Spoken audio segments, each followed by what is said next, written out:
Bon, je crois qu'on va commencer.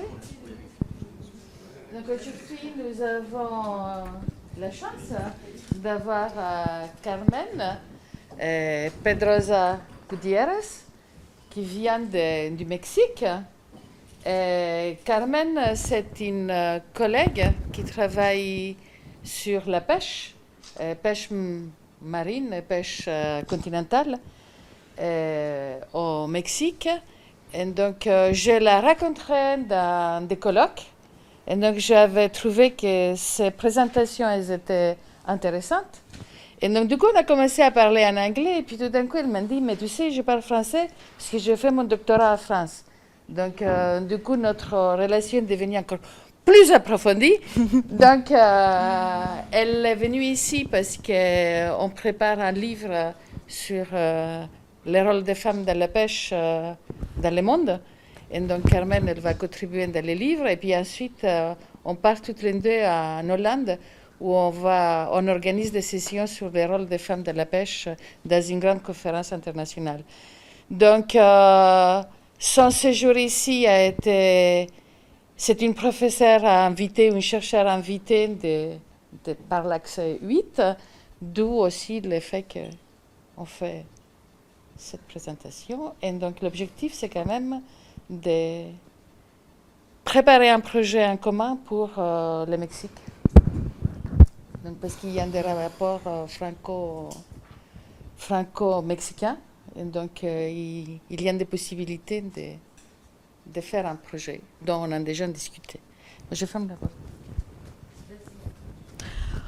Ok, bonjour. Merci d'être venu. Et bon, je veux aussi remercier à Katia pour m'avoir invité.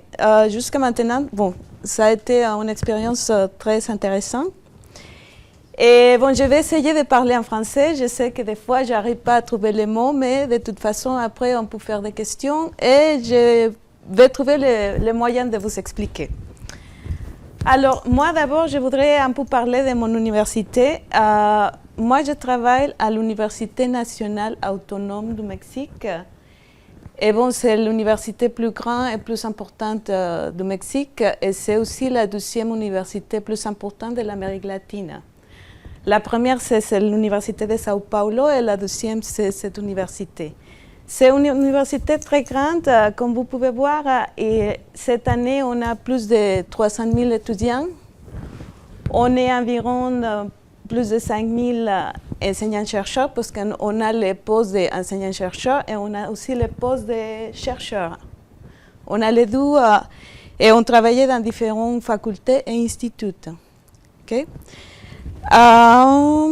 Et bon, par rapport à mes thématiques de recherche, comme Katia a déjà dit, je travaille sur la pêche intérieure et la pêche maritime. Et mon approche, c'est principalement sur la chaîne de valeur. Je travaille aussi sur l'organisation des marchés, des social networks. Ça, je l'ai laissé en anglais parce que je ne savais pas comment le traduire exactement en français. Et bon, là, je commence aussi à travailler sur le rôle des femmes dans la pêche et un peu de changement climatique parce que bon, ça a beaucoup à voir avec la pêche. Et aujourd'hui, je voudrais vous parler sur un projet de recherche que j'ai fait depuis quelques années. C'est sur le lac Chapala et les adaptations des pêcheurs par rapport aux fluctuations de niveau d'eau. Alors, bon, comme vous savez, le Mexique a un littoral très, très grand, très large. Et bien sûr, la pêche maritime, c'est la plus importante au Mexique, surtout socio-économiquement. Mais de toute façon, la pêche intérieure, même si la capture n'est pas très haute, c'est très important pour les endroits, les communautés rurales, parce que il y a beaucoup de gens qui travaillent, qui prennent des aliments de ça. Et en plus, il y a beaucoup de gens qui travaillent dans des activités après la récolte. Alors, pour l'économie des communautés rurales, c'est assez important. Bon, sur la pêche intérieure, quelques sujets de recherche, quelques questions de recherche que j'ai fait, c'est surtout de travailler sur l'organisation et problèmes tout au long de la pêche, je veux dire, tout au long de la chaîne de valeur. Et aussi, on a essayé de comprendre qu'est-ce qu'il y a les problèmes, les contraintes pour augmenter la production de la pêche intérieure. Parce qu'au Mexique, on mange plus de poissons d'eau douce que de poissons de la mer. Et comme il n'y a pas assez de poissons d'eau douce, on importe beaucoup de tilapia et de pangasius. Ouais. Et les pêcheurs disent toujours que c'est pour ça qu'il n'y a pas beaucoup d'investissement sur la pêche intérieure. Parce que le gouvernement, au lieu d'investir plus, il importe beaucoup de poissons. Alors voilà, c'est le lac Chapala. C'est le lac plus grand du pays. Et c'est aussi le troisième lac plus grand de l'Amérique latine. Et la caractéristique plus importante, c'est que c'est un lac tropical plus profond. Alors, pour les lacs tropicaux plus profonds, je ne sais pas si vous le savez, mais une caractéristique très importante, c'est qu'il y a un changement très fort naturellement par rapport au niveau d'eau. C'est comme des lacs africains, comme le lac Chilwa et le lac Tchad, qui ont des changements de niveau d'eau très forts. Et c'est pour ça aussi que c'est un environnement très important pour la pêche. Il y avait une diversité assez importante. Alors, ce qu'on a utilisé pour essayer de répondre à notre question de recherche, bon, on a fait beaucoup de travail de terrain, des enquêtes, des entretiens à tous les acteurs de la chaîne de valeur. Et on a utilisé aussi ce qu'on appelle une approche de dynamique de capture pour savoir comment ça marche la capture tout au long d'une période de temps. Okay? On a utilisé cet index de capture. Bon, c'est le niveau de capture en année 1 et c'est la capture moyenne pendant la période étudiée. Alors, si la valeur est nulle, cela signifie qu'il n'y a pas de changement pendant une année par rapport aux moyennes. Et on a aussi étudié qu'est-ce qui s'est passé par rapport à la capture en corrélation avec le niveau d'eau du lac. Et bon, d'abord, la première chose qu'on a identifiée, c'est l'organisation de la chaîne de valeur. Alors, on a une chaîne de valeur de subsistance, c'est-à-dire que les pêcheurs consomment ou vendent tout de suite les poissons, ou sinon, on a une chaîne de valeur commerciale. Et cette chaîne de valeur, c'est bon, les pêcheurs qui vendent les poissons aux intermédiaires, mais sinon les intermédiaires cherchent aussi des poissons ailleurs, dans des autres lacs ou dans des rivières, etc., pour fournir à la chaîne de valeur. Et c'est les intermédiaires qui payent la transformation des poissons pour vendre les poissons. S'il n'y a pas une transformation de poissons, il n'y a pas la vente de poissons. Dans les marchés grossistes, ils n'achètent pas les poissons entiers, ils achètent que les filets. Et par rapport au changement et déclin du lac de Chapala, bon, c'est une très longue histoire. Si vous voulez, après vous pouvez me poser des questions.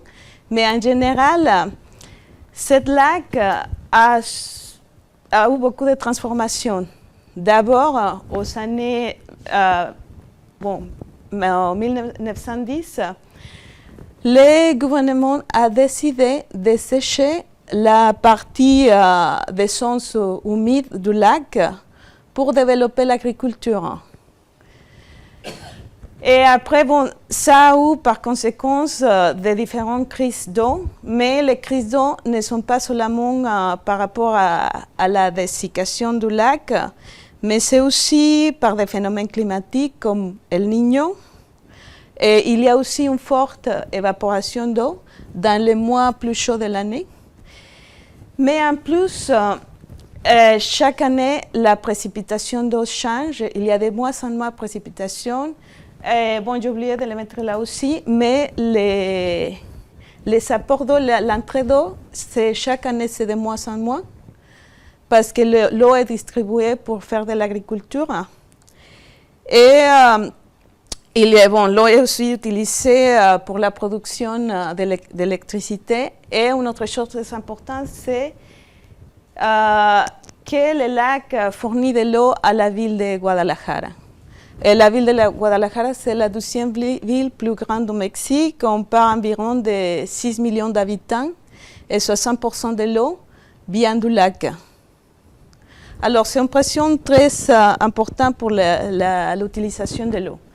Alors, ce qu'on a trouvé, c'est que tous les facteurs qui impactent la pêche, on a trouvé que, bon, d'abord, il y avait les conditions du lac, et d'un autre côté, c'est les conditions de la pêche. Des choses qui arrivent, qui se passent particulièrement dans la pêche. Alors, dans les activités pré-récolte, quand les pêcheurs vont pêcher, qu'est-ce qui se passe? Bon, il y a déjà la distribution d'eau, parce qu'une grosse partie va pour l'agriculture. Une autre partie, un autre problème, c'est que l'eau du lac est polluée, parce qu'il y a beaucoup d'industries autour du lac qui jettent des déchets sur l'eau.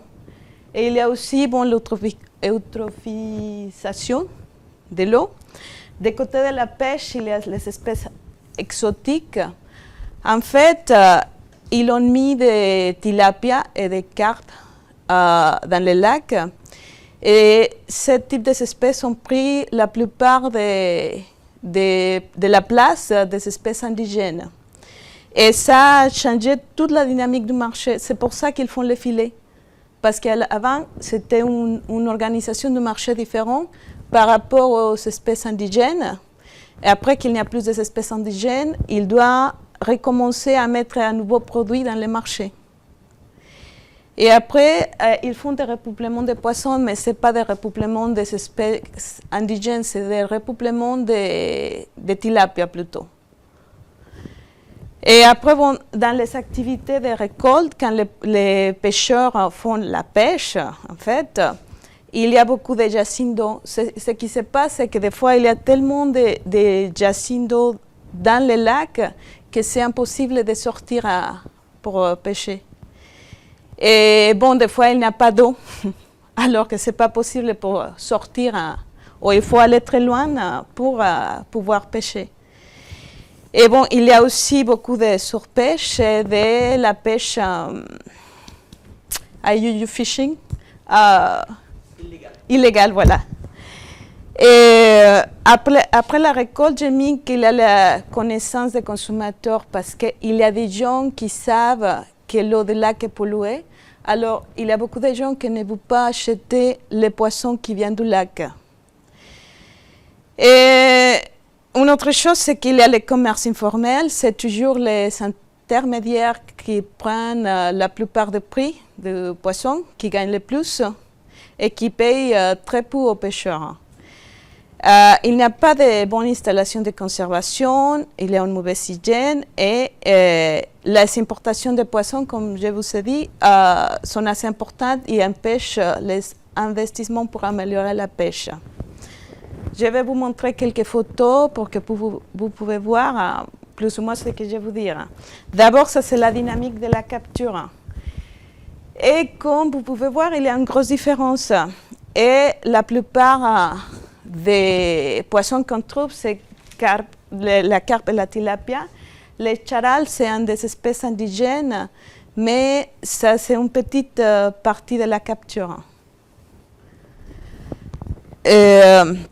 Bon, ici, c'est l'indice de capture. On peut voir, il y a la période très basse, la stabilité et le déclin.